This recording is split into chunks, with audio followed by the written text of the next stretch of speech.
तो दोस्तों चलिए आप सभी का एक बार फिर हम स्वागत करते हैं, अभिनंदन करते हैं आपके अपने YouTube channel Aryan institute Allahabad में। दोस्तों जैसा कि बोर्ड पर आप देख पा रहे हैं, लगातार अगर देखा जाए तो चैनल के माध्यम से डीएलएड एडमिशन 2024 पर एक एक वीडियो हम प्रोवाइड कर रहे हैं।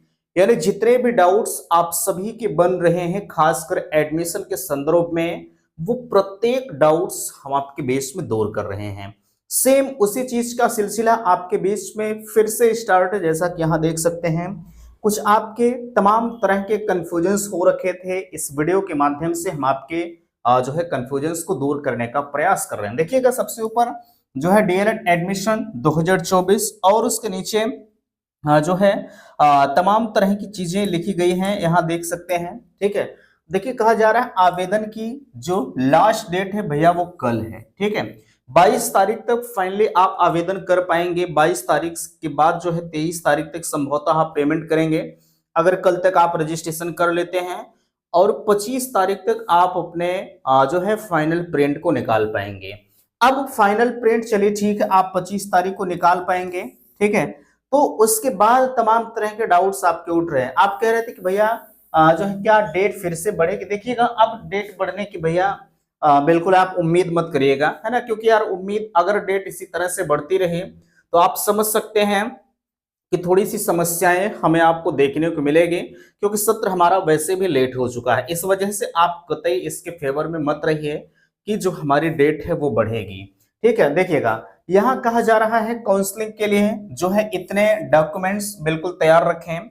जाहिर सी बात है अब आपके पास ज्यादा समय बचा नहीं है कि अब आपको कौन कौन से डॉक्यूमेंट्स कलेक्ट करना है, कौन कौन से डॉक्यूमेंट्स हम तैयार कर लें ताकि हमें काउंसलिंग के दौरान कोई समस्या ना उत्पन्न हो। ठीक है, जो मोस्ट इंपॉर्टेंट डॉक्यूमेंट्स है उसको हम इस वीडियो में आपको बताएंगे। बाकी जो चीजें जो डॉक्यूमेंट्स काम के नहीं है, यानी काम तो हर किसी डॉक्यूमेंट्स का लगेगा, लेकिन मैं बताऊंगा किसके कारण से आपका एडमिशन रोक सकता है। ठीक है, ये सारी चीजें इस वीडियो में हम आपको बताने वाले हैं। देखिए आगे एक सबसे बड़ी विडंबना ये है, आप देख रहे हैं इस समय चल रहा है एक सीजीपीए का, ठीक है, सीजीपीए और एसजीपीए का एक मैटर आपका चल रहा है। ठीक है, और सीजीपीए और एसजीपीए के बारे में, सीजीपीए और एसजीपीए में जो है पूर्णांक की बड़ी विकट समस्या है। ठीक है, तो और जितने लोगों ने, जैसे भाई कुछ लोगों ने एक संभावित अंक को डाल रखा है कि भैया हमने इतने अंक को डाल दिए हैं। ठीक है, क्योंकि तमाम ऐसे विश्वविद्यालय ऐसे थे, जैसे एक महात्मा गांधी काशी विद्यापीठ आपका है। ठीक है, दूसरा आपका है एक डीयू हो गया। ऐसे से कुछ विश्वविद्यालय ऐसे हैं जिन्होंने पूरा टोटल ग्रेडिंग सिस्टम ही आपके बीच में दिया है ना। तो ये समस्याएं आपको हो रही थी कि हम कितना अपना नंबर डालें, कितना कैसे क्या करें। ठीक है, कुछ लोगों ने 1000 मानकर कर दिया, कुछ लोगों ने कुछ और डाला है। यानी अब की बार का जो ऑनलाइन आवेदन का प्रोसेस है वो कैसे ये करा रहे हैं। ठीक है, खासकर ग्रेडिंग सिस्टम वालों के लिए बड़ी विकट समस्या थी। तो ये लोग कह रहे हैं कि हम क्या करें, हमारे लिए बेहतर क्या होगा ताकि हमारा फॉर्म रिजेक्ट ना हो। ठीक है, मैं बताऊंगा आपको कि आपको कैसे क्या करना है। आगे देखिएगा फोटो सिग्नेचर्स अपलोडिंग, इस समय जो साइट आपकी चल रही है, अगर हम बात करें तो फोटो सिग्नेचर्स अपलोडिंग की समस्या है ना भाई। फोटो सिग्नेचर्स जैसे आप रजिस्ट्रेशन तो कर दिए, फीस पेमेंट भी आपने कर दिया है, बट आपका फोटो सिग्नेचर्स ये अपलोड नहीं हो रहा है, ये समस्या है। आप इस समस्या से निजात कैसे पाएंगे।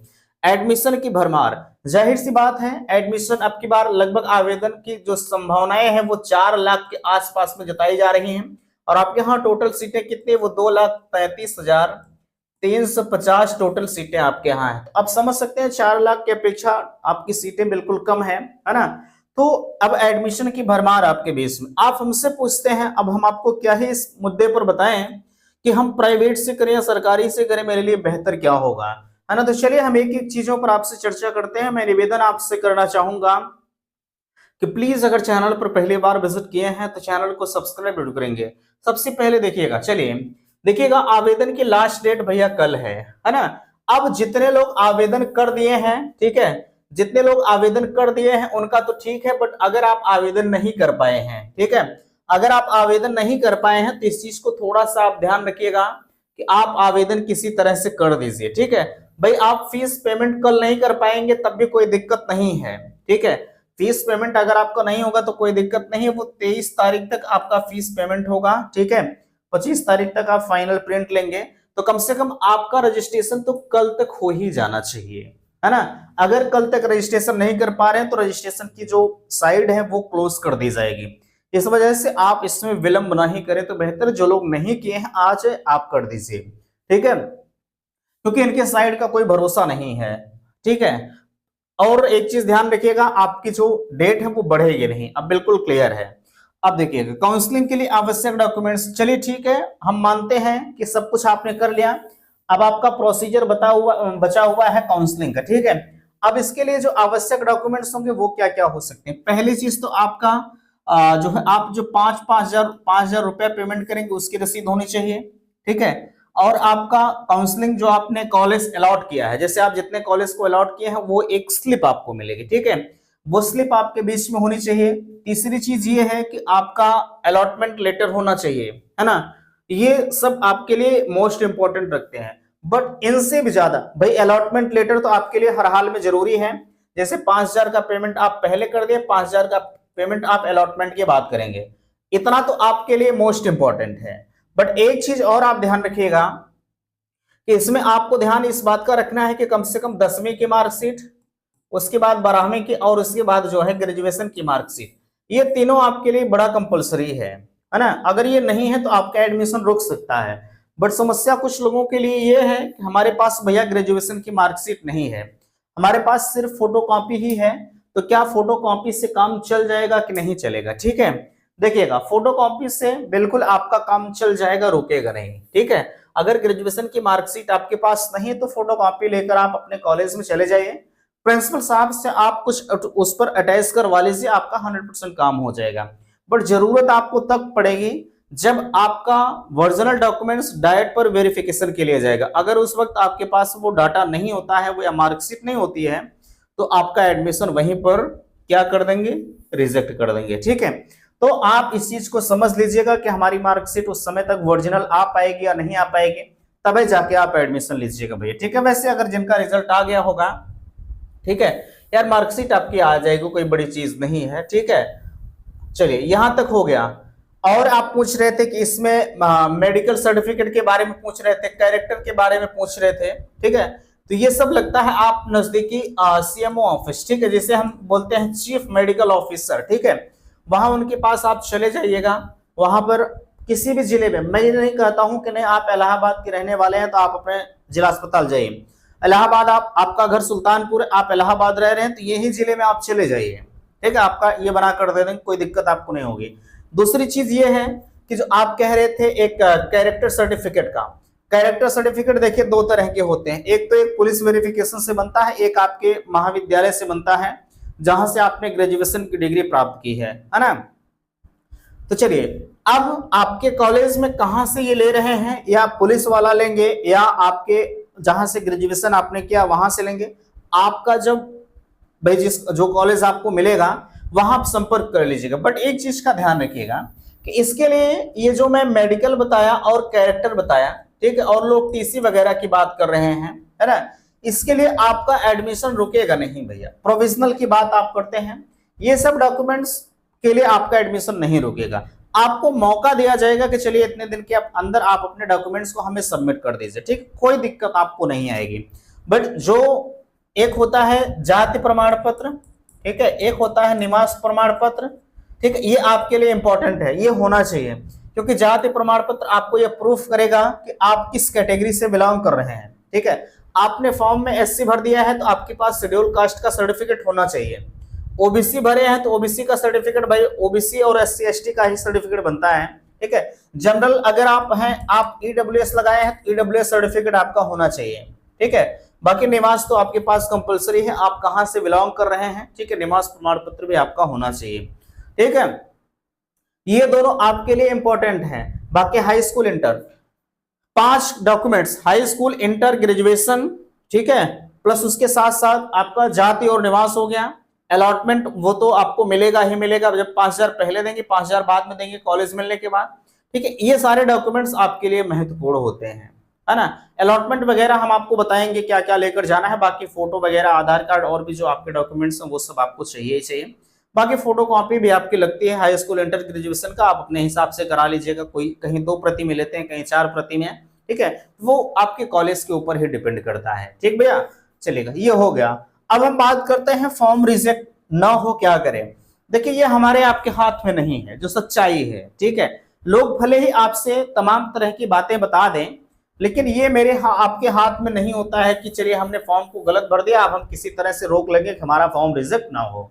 ठीक है, आपका डॉक्यूमेंट्स ओरिजिनल जो आप जमा करेंगे, ठीक है, जो आप जमा करेंगे वो डॉक्यूमेंट्स आपका जाएगा आपके डाइट पर वेरिफिकेशन के लिए। ठीक है, फोटो कॉपी के साथ साथ जो आप ओरिजिनल देंगे कॉलेज में एक बार आपको जमा करना होगा, या कुछ कॉलेज वाले होते हैं जैसे हम अपने कॉलेज में आपका डॉक्यूमेंट्स जमा नहीं करवाते हैं। मैं आपको बताऊंगा, आपको इस डेट में आना है, आप इस डेट में आ जाइए, अपना वेरिफिकेशन कराइए और तुरंत लेके चले जाइए। डॉक्यूमेंट्स रखने का कोई मतलब नहीं। बहुत सारे कॉलेज वाले हैं अपने सुरक्षा के लिए, अपने सेफ्टी पर्पस के लिए, फीस के लिए आपका डॉक्यूमेंट्स रख लेते हैं। ठीक है, मेरा ये काम नहीं है। मैं आपको बताऊंगा ओरिजिनल डॉक्यूमेंट्स इस डेट में आपका लगेगा, आप डायरेक्ट आइए, वहां से वेरीफाई कराइए, लेकर चले जाइए, कोई दिक्कत आपको नहीं होगी, है ना। तो ओरिजिनल के साथ साथ फोटो कॉपी आपका चेक होता है, और उस चेकिंग के दौरान अगर आप पकड़े जाते हैं, ठीक है, तो आपका मामला गड़बड़ हो जाएगा। जैसे कुछ लोगों के नंबर में डिफरेंस आ रहा होगा, ठीक है, मैं आपको एक तरीका बताया था कि भैया अगर आप गेस मार्किंग कर रहे हैं तो गेस मार्किंग का तरीका ये होना चाहिए, ठीक है, कि आप उतना ही नंबर फिलअप करें जैसे अगर आपके जितना आपने फॉर्म में फिलअप किया है, ठीक है, उससे ज्यादा अगर नंबर आपके रिजल्ट में आ गया तब तो ठीक है, नहीं तो जितना आपने फॉर्म में फिलअप किया कहीं उससे कम नंबर आ गया रिजल्ट में, तब तो मामला गड़बड़ है, तब आपका एडमिशन 100% रिजेक्ट होगा। ठीक है, और अगर नंबर बढ़कर आया है तब आपका रिजेक्ट नहीं होगा फॉर्म, ठीक है, कहीं से आपको दिक्कत नहीं आएगी। बट भैया आप कॉलेज से इस चीज के लिए बात कर लीजिएगा, ये हमारे और आपके हाथ में नहीं होता है कि हम कुछ कर ले हमारा फॉर्म रिजेक्ट नहीं होगा। ठीक है, चलिए ये हो गया। बाकी ये पूछने का कोई मतलब भी नहीं, अभी लोग आवेदन कर रहे हैं, अगर कहीं से आपको ज्यादा त्रुटियां नजर आ रही हैं तो कृपया करके आप दोबारा से आवेदन कर दीजिए। फोटो सिग्नेचर्स अपलोडिंग समस्या है, ध्यान दीजिएगा, अगर ये समस्या है तो इस समस्या का निजात सिर्फ एक ही है कि आप लगातार ट्राई करें। ठीक है, इसमें कोई कुछ नहीं कर सकता है। ठीक है, फोटो सिग्नेचर्स ये इनकी वेबसाइट प्रॉब्लम है, ठीक है, ये इनकी वेबसाइट प्रॉब्लम है, कभी इनकी वेबसाइट चलती नहीं है यार। ठीक है, अब इस समय तो थोड़ा सा लोग कम हो गए हैं, वेबसाइट चलनी चाहिए, लेकिन फिर भी बच्चों के फोटो सिग्नेचर्स नहीं अपलोड हो रहे हैं। ठीक है, इस चीज को लिए हम लोग लगातार इनको अवगत भी कराए हैं, लेकिन कहीं से कोई सुधार होता नहीं है। ठीक है, तो इस वजह से आपके पास सिर्फ एक ही रास्ता हम बताएंगे, कृपया करके आप जो है लगातार प्रयास करिए, बस इसके अलावा और आपके पास कोई रास्ता नहीं बचता है। ठीक है, आप कह रहे थे कि एडमिशन की भरमार, बिल्कुल सही है, आपकी बात टोटल 4 लाख के ऊपर फॉर्म पड़ने के संभावनाएं जाहिर की जा रही हैं। हालांकि कल परसों में लगभग 25 तारीख तक आपके टोटल आंकड़ा आ जाएगा कितना फॉर्म पड़ चुका है ना, तो इसके बारे में हम बताएंगे। लेकिन ये तो सत्य है कि अब की बार एडमिशन की कहीं ना कहीं भरमार नजर होगी। लेकिन अब आप कहेंगे भैया अब जिनकी मेरिट कम है उनका तो एडमिशन नहीं होगा, नहीं ऐसा नहीं है। अब ऐसा नहीं कि 4 लाख लोग अगर फॉर्म को अप्लाई कर दें तो 4 लाख को एडमिशन ले लेंगे, नहीं नहीं, इसमें से 1 लाख तो वैसे भी बाहर हो जाएंगे। क्यों बाहर हो जाएंगे? क्योंकि कुछ लोग इसमें से बीएड वाले भी होंगे, उनके दिमाग में होगा कि चलिए यार अगर हमें डायरेक्ट मिल जाता है तो कर लेंगे, और डायरेक्ट नहीं मिलता है तो नहीं करेंगे, वैसे भी बाहर हो गए, है ना। तो इसलिए आप बिल्कुल परेशान मत होइएगा। ठीक है, अगर आपको कम फीस में एडमिशन चाहिएगा, ठीक है, टोटल फीस आपकी कितनी होगी मैं बता रहा हूं, लगातार आपको 50,000 होगी। ठीक है, दोनों साल की अगर आपको एडमिशन चाहिएगा, एडमिशन आपका होगा फिरोजाबाद में, इस चीज को ध्यान दीजिएगा। ठीक है, कहाँ? फिरोजाबाद में। ठीक है, नंबर है मेरा 94 52 33 10 53, ये कांटेक्ट नंबर है। अगर आपको एडमिशन की जरूरत है तो आप अपने डाटा को हमारे पास व्हाट्सअप कर दीजिए। ठीक है, जब आपका एडमिशन शुरू होगा तो उस वक्त मैं आपको इन्फॉर्म कर दूंगा कि भैया आपका एडमिशन हो रहा है। अगर आप इच्छुक है और भी कुछ प्रावधान है आप पूछना चाहते हैं, लेकिन मैं यहाँ पर आपको नहीं बता सकता। ठीक है, अगर आपको जरूरत है एडमिशन की तो बिल्कुल आप समझ सकते हैं, खासकर अदर स्टेट के लिए सबसे बहुत जरूरत है। ठीक है, सबसे ज्यादा जरूरत है, क्योंकि वो सबसे ज्यादा भैया फ्रॉड का शिकार हो रहे हैं, क्योंकि उनको यहाँ के बारे में नॉलेज कम है, इस वजह से लोग उन्हें तमाम छोटी बड़ी बातें बता रहे हैं, है ना। तो इसलिए आपको जरूरत है तो संपर्क करिएगा। बाकी हम प्राइवेट से करें या सरकारी से करें, यार ये समस्या आप समझिए। ठीक है, हमें जितना नॉलेज है, हालांकि मैं आपको बता रहा हूं इसमें होता क्या है, आप प्राइवेट से करते हैं तो थोड़ा सा क्लास वगैरह करने में आपको थोड़ी बहुत सहूलियत मिलती है, लेकिन अगर आप डायरेक्ट से करेंगे या सरकारी से करते हैं, डायरेक्ट सरकारी एक होता है, ठीक है। और अगर आप ऐसे जगहों से करते हैं तो 100% आपको उपस्थिति देना बिल्कुल अनिवार्य हो जाएगा, आप छूट नहीं पाओगे, ठीक है। डिग्री सेम वही होती है जो एक प्राइवेट वाले देंगे, जो एक ठीक है, सरकारी और प्राइवेट में कोई अंतर नहीं होता, डिग्री सेम वही मिलेगी, इनकी भी और इनकी भी कोई अंतर नहीं होता, बस मामूली सा अंतर होता है पैसे का, ठीक है। फीस अगर आपकी आर्थिक स्थिति भाई उस योग्य नहीं है, अगर आपके मेरिट है, उसमें मेरिट का भी बड़ा अहम रोल होता है ना। अगर आपके मेरिट नहीं है तब तो ठीक है, तब तो आपको प्राइवेट से करना है, बट कुछ लोगों की मेरिट अच्छी खासी है, बट वो भी सोचते हैं कि चलिए हम भी मेरिट आपकी बहुत अच्छी है, लेकिन कुछ लोग प्राइवेट से करते हैं क्योंकि इनके बारे में पता है, ठीक है। और कुछ आप नहीं कर पाओगे क्योंकि पर डे आपको क्लास जाना होगा, इसलिए आप इन चीजों को समझ लीजिएगा, ठीक भैया, तभी जाके आप सरकारी प्राइवेट का डिसीजन लीजिएगा। बाकी जो है करना आपको है, फीस आपको जमा करना है, मुझे कुछ करना नहीं है, ठीक है। लेकिन फिर भी जितना नॉलेज हमारे पास है मैं आपको बता रहा हूं, है ना। आपको कुछ लोग हैं जो चैनल पर जुड़े हुए हैं, लगातार वो वीडियो को वॉच करते हैं, लेकिन उनके कुछ ऐसे से कमेंट आते हैं जिसे देखने के बाद थोड़ा सा अपने आप को हम डिमोटिवेट महसूस करते हैं, क्योंकि वो जानकारी तो पर डे लेते हैं, ऐसा मैं जानता हूं, ठीक है। लेकिन होता क्या है कि वीडियो देखने के बाद जब उनको जानकारी मिल जाती है तो उस वक्त जो है कुछ एक्स्ट्रा वो बातें करने लगते हैं, है ना। तो खैर कोई बात नहीं, ये तो आपका कर्तव्य है, मैंने कमेंट बॉक्स इसीलिए खोल रखा है। वैसे चाहते तो हम ब्लॉक कर सकते थे, ठीक है, बंद कर सकते हैं कमेंट बॉक्स, लेकिन नहीं, आपका फीडबैक भी मेरे लिए आवश्यक होता है, क्योंकि आपके जो डाउट्स होते हैं वीडियो के माध्यम से हम दूर कर देते हैं, ठीक है। तो ये सब सारी बातें रही हैं। बाकी प्राइवेट के कुछ एक्स्ट्रा फीसें होती है, प्रैक्टिकल या टीचिंग है, ये सब आपको देना पड़ता है, सरकारी में ये सब काम नहीं होता है ना।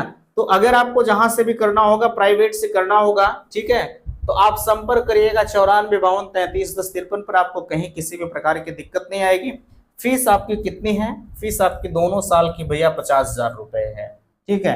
तो आशा करते हैं आज का यह वीडियो आप सभी को पसंद आया है। प्लीज वीडियो को लाइक कीजिएगा, शेयर कीजिएगा, और चैनल पर पहली बार विजिट किए हैं तो चैनल को सब्सक्राइब कीजिएगा। वीडियो समाप्त करते, थैंक्स, धन्यवाद।